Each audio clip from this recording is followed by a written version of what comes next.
Hi guys, so in this video I'm going to show another top 10 uses for your Warhammer 40k Sprues. So I've had lots of you lovely people sending in boxes of your old Sprues, which is wonderful. It gives me lots of opportunity to make more things. And here's just some of those Sprues that you guys have sent in. So this top 10 is in no particular order, except possibly number 1, which I think probably is my favourite. But stick around for that one, guys. So straight in at number 10, you always hear me going on about cutting nibbly knobbly bits off, and all those bits I do cut off I always keep. But in this case, I'm purposely cutting off parts of the nibbly knobbly bits, as they're what I'm going to use to make the first thing. And in this case, it's cutting off these little round nibbly knobbly bits. And I think these are going to look great as gold coins, or doubloons, whatever else you may want to call them. So to make it easier, and obviously to use less of these, I'm just going to put some milliput in the centre, and then stick the coins on the outside.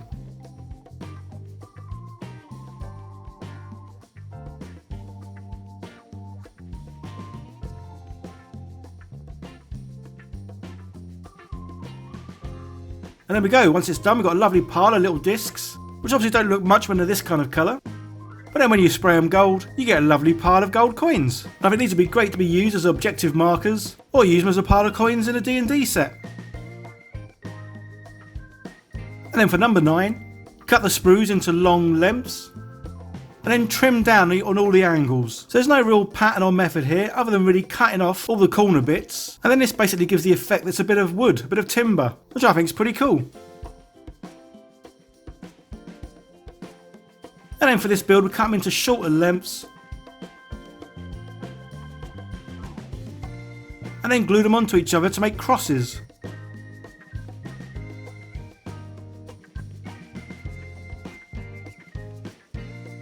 And then a little bit of brown contrast paint just to make it look even more woody like.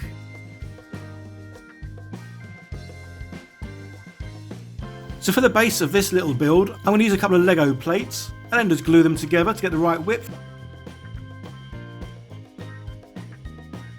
And then I'm going to add some little stones on top just for some texture.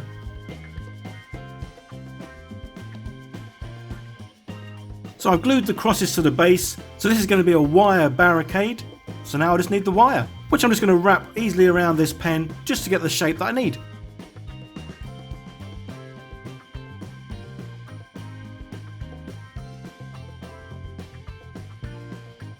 And there you go, one wire barricade for your tabletop gaming.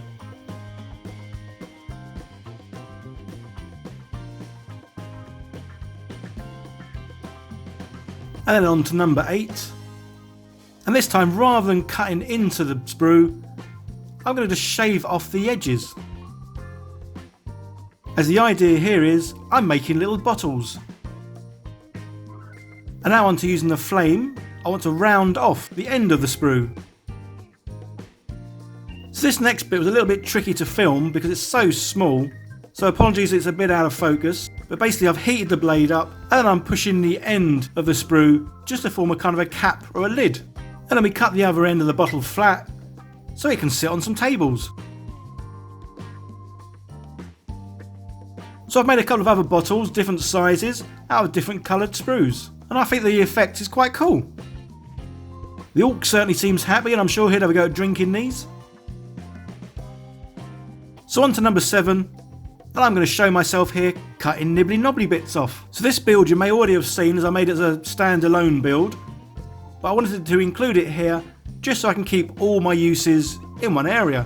So this use is basically to show how easy it is to make frameworks from your sprues, which can then be used for all sorts. And in this case I'm making an old medieval style tent.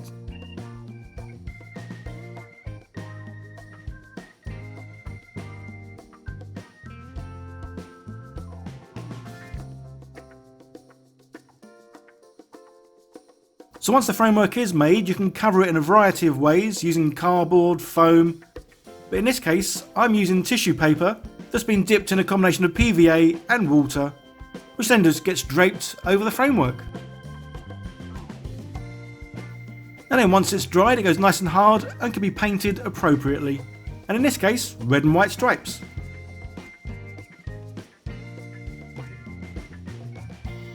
And then here's the final look of the medieval tent, which again the orc seems pretty happy with.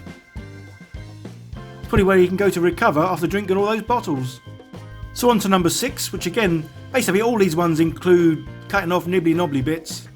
So for this use, I'm going to glue the 2 sprues together, just so it's like a double thickness. And then cut in one end so it kind of goes into a point.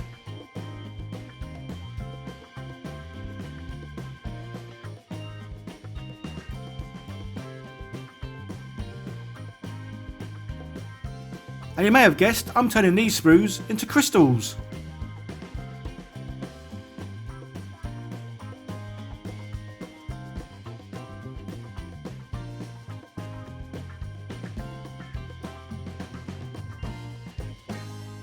Once they're all on, I've given it a coat of black primer, and in this case I'm going to make some green crystals. So starting with a darker colour first, I'm going to apply 2 coats of that all over. And then once that's dried, I'll go down to about 3/4 of the length of the crystal, and then paint that in a lighter green. And again wait for that to dry, and then going down, covering the lower third in a lighter green than the last 2. And to finish it off with the lightest green I've got, I'm going to gently go over the corners as a kind of a highlight. And then once that's all done, this is how the crystals look, which again can be used as an objective marker or even as part of your base for figures. Either way, I think they look pretty cool. Okay, we're getting halfway there now with number 5. So again, taking the longer length of the sprues, I'm going to shave off all the edges to make these fairly round, and again these are going to be used as logs of wood. So I've cut them all down to roughly the same size, and I think these look great because these could be used as fencing, panelling, building a wooden house, all kinds of opportunities with these. But in this case, I'm going to make a kind of a door. So basically just need to glue them all together. And then I'm going to cut one of the circle bits off of a sprue, use that as a kind of a door knob, door handle, whatever you want to call it.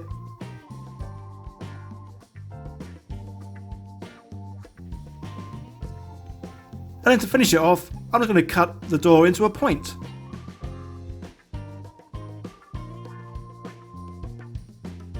And there you go, one wooden door ready for a house, or a castle, or wherever else you want to use it.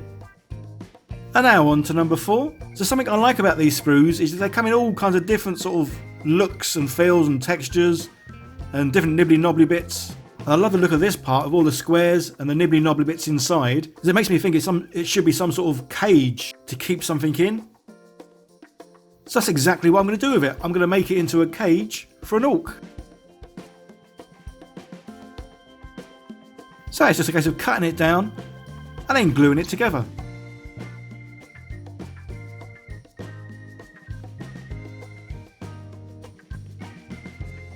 But rather than this just being a cage, I'm going to turn it into a trap. So I've made the cage and I've attached it to this wooden framework.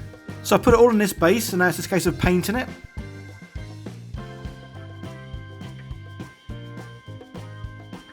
And then add in some wash just to make it look a bit more weathered and used and old and battered. And there we go, I think it looks pretty cool. But as it is an orc catcher, I think the best way to get an orc to go underneath it is to put a pile of teeth under the trap. And this way the unsuspecting orc will come along, see all the teeth and go, ooh, yes please, run to the teeth, triggers the trap, and then the cage comes down on top of him. A bit like that old game Mousetrap. And then on to number 3. And again, I just love the look of some of these sprues with all these nibbly knobbly bits. They look like they should be made into a gate or a cell or something like that. So for this use, I'm going to turn it into a portcullis, as eventually I do want to have a go at making some castles, whether it's for D&D or made with orcs or whatever. I just love castles. So it's just a case of cutting out a variety of bits and then gluing them all together. So to make the points at the bottom of the portcullis, I'm just going to glue 2 sprues together, and then I can cut them into a nice pointy bit, which then get glued on.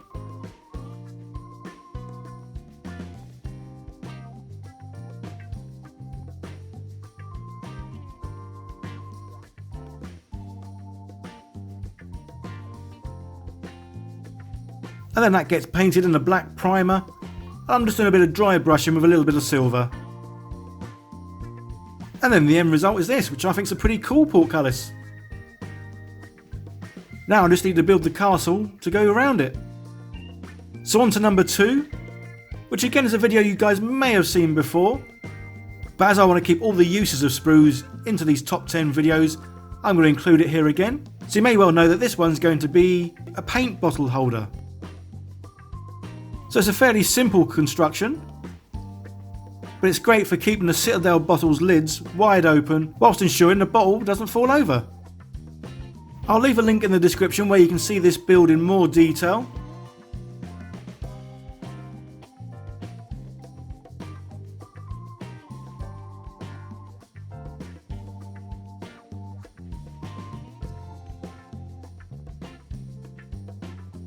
And now on to number 1, which is my favourite build of the sprues by far. So to start with, I'm going to heat up a sprue, then pull it apart. So this makes a nice thin bit of wire which I'll be using. Then we get another sprue, and again we're going to shave off the corner bits to make it a round sprue. Then we drill a hole in the end of the sprue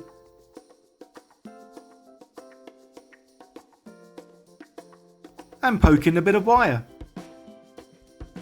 This is glued into place and trimmed down, and then we use a glue gun to put a little bit of hot glue on the very end. This is then cut down to size, and I'm going to stick it back on my little table. And now you can see exactly what it is. It's going to be a couple of candles. So I'm painting these in an off-white colour, and then I'll paint the wick in a black, and finally the flame I'm painting in an orange. And again I'm using the contrast orange, just so it'll add a couple of different shades of the orange to it. And then I finished it off by painting the very tip of the flame with a bright yellow. And there we go, a couple of candles sitting on the table with the 3 bottles of beer. And this has to be by far my best use for these sprues, as I think these candles just look awesome. And there you go guys, that's my top 10 uses for sprues part 2. I hope you guys enjoyed the video. If you did, please give it a thumbs up, leave some comments down below, and share on any social media you can guys, as this will help out my channel no end.